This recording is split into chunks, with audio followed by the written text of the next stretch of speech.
जो दादा आपको भाषण करना है तो मैं बैठ जाता हूँ, 10 मिनट बोलिए।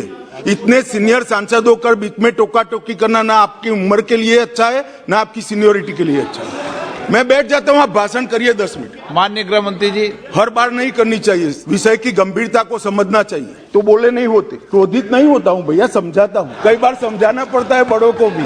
जो दादा आपको भाषण करना है तो मैं बैठ जाता हूँ, 10 मिनट बोलिए। इतने सीनियर सांसद होकर बीच में टोका टोकी करना ना आपकी उम्र के लिए अच्छा है ना आपकी सीनियोरिटी के लिए अच्छा है। मैं बैठ जाता हूं, आप भाषण करिए 10 मिनट प्लीज। माननीय गृह मंत्री जी, माननीय गृह मंत्री जी,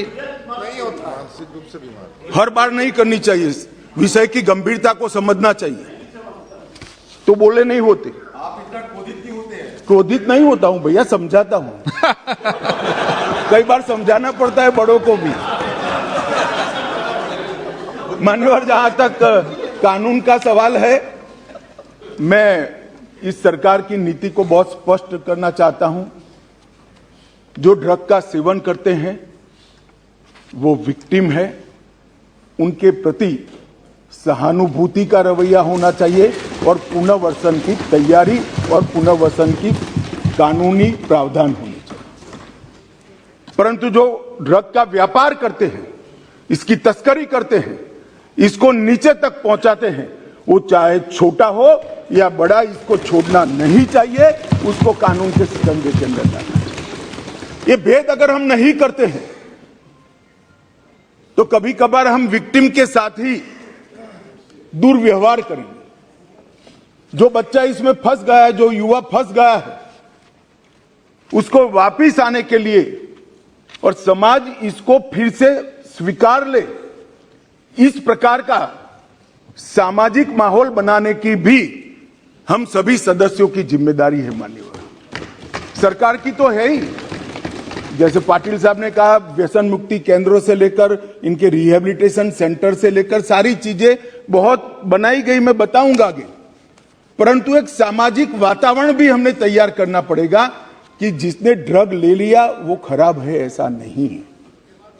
इसको फिर से समाज के अंदर पुनः प्रस्तापित सम्मान के साथ करने के लिए, एक सामाजिक माहौल बनाने के लिए भी सभी सांसदों ने साथ में मिलकर प्रयास करना पड़ेगा। मान्यवर, जहां तक ड्रग के कारोबार पर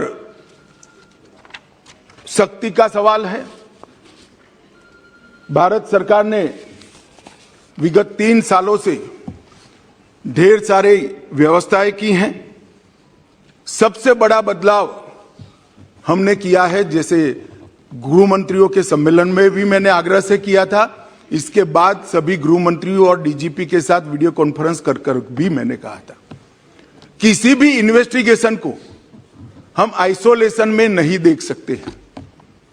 ड्रग की किसी भी जब्ती को हम आइसोलेशन में नहीं देख सकते।